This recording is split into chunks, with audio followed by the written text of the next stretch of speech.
Hi, hello, namaskara, and welcome back.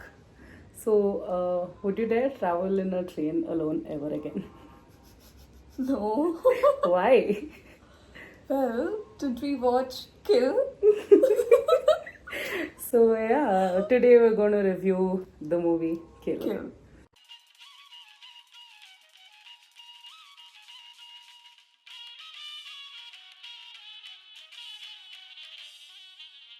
So this movie is directed by Nikhil Nagesh Bhatt, produced by Dharma Productions and Oscar winner Guneet Monga.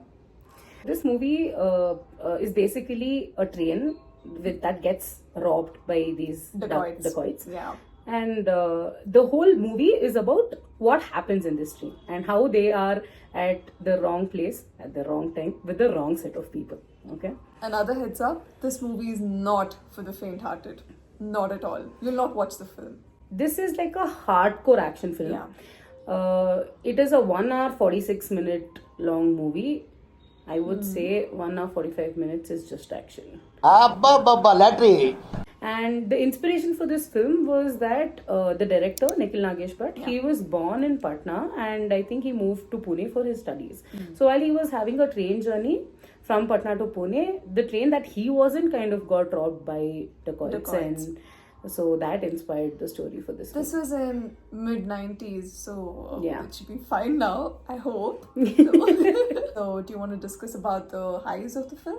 Yeah, definitely. So let's get into the highs of the film. As soon as I was through with the first half, it reminded me of Quentin Tarantino's films. So the violence tastefully done. If you watched Rambo or like these Sylvester Stallone's action movies, it is probably like 15-20 times that.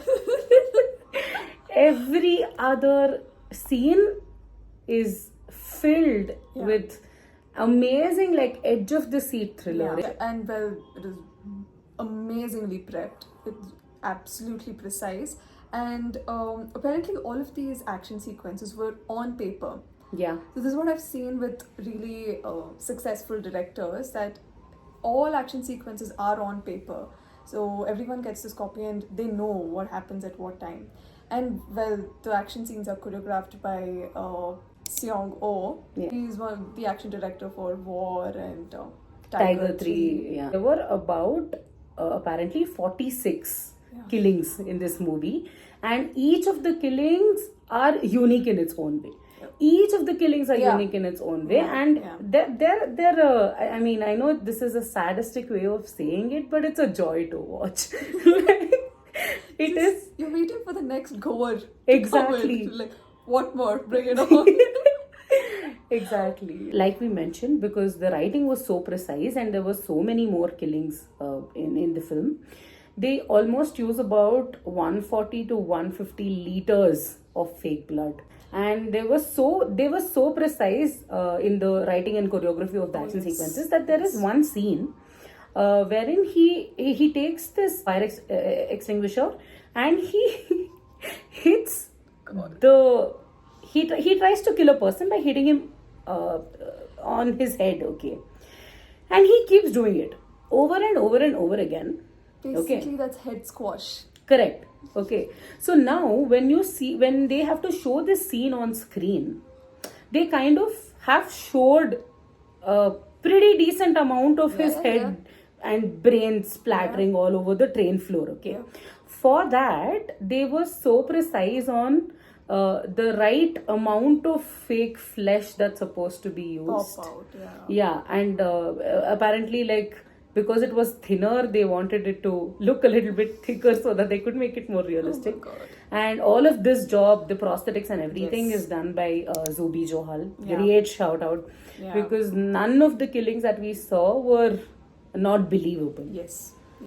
Especially there's one scene where he butchers. It's a butcher shop. The bogie has turned into a butcher shop, where he has just slaughtered a man and his head's hanging like this. I thought maybe, like, complete your job, just behead him. No, he's just left him hanging. Yeah. That sets in the, I don't know, the fear. Yes. In you. Yeah.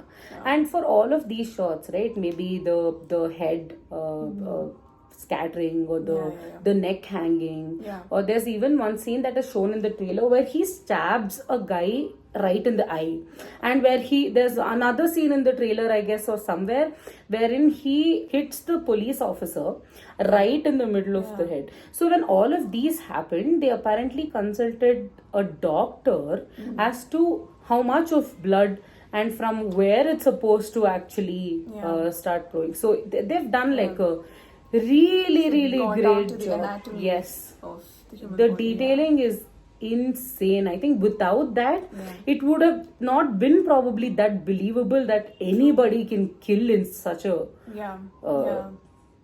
I don't know. It hits the right spot, like. Right. Especially there's this one scene where there are dead bodies hanging. It's basically done to bring down the morale of the bad people who have all been like strung like dead meat. Yes. All across. So it's walking dead. You're walking amongst the dead. Yeah. Let's talk about the characterization. Oh my God, Raghav. No one would have expected him to turn out to be such a. It was this really disgusting guy called Fanny who's not attached to anyone. Correct. He has no remorse whatsoever. He's just gone chopping everyone. You cannot think of any other character that could have done justice to. I mean, any other person that could have done justice to this character. Yes. Too good an actor. Another thing is, Raghav, when he was prepping for this character, apparently he took some time to get into this character because it is very good. And he used to listen to this certain kind of music, which is Mozart played in D minor, for him to get into the character. Adding on to the action scenes, the sound design for the scenes. You see the film, you actually feel like someone's getting their head crushed. Yes.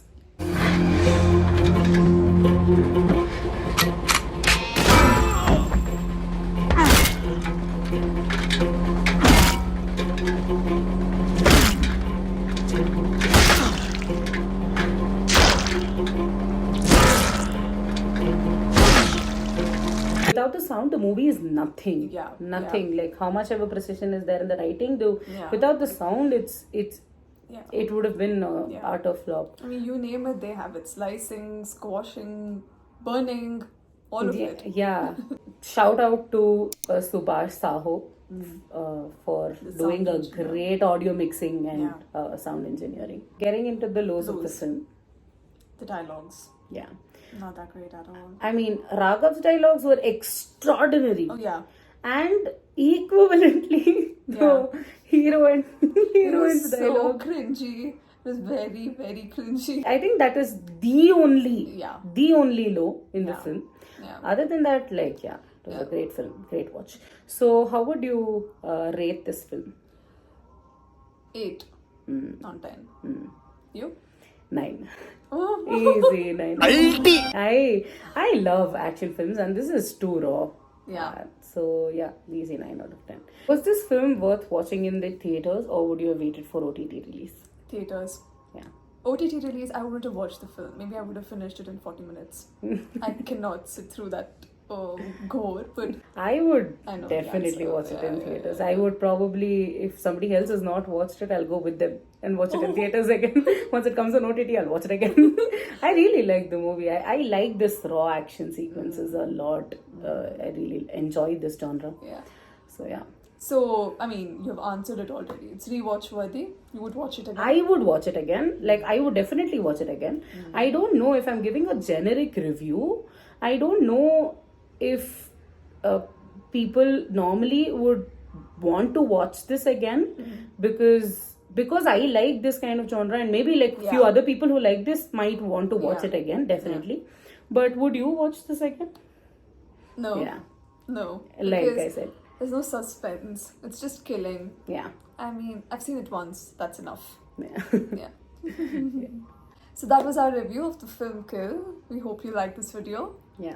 And if you know any more movies like this that we might have missed out, please let us know in the comment section below. Yeah. And if you like this video, like it, share it, and subscribe to our YouTube channel. See ya. Bye. I wanted to mention Sonu Venugopal ಹೇಳಿದ್ಲು ಆಯ್ತಾ. She had given a 10-second review of the film. She's like, I just watched Kill yesterday. Please don't buy a recliner ticket. That is all I'll say.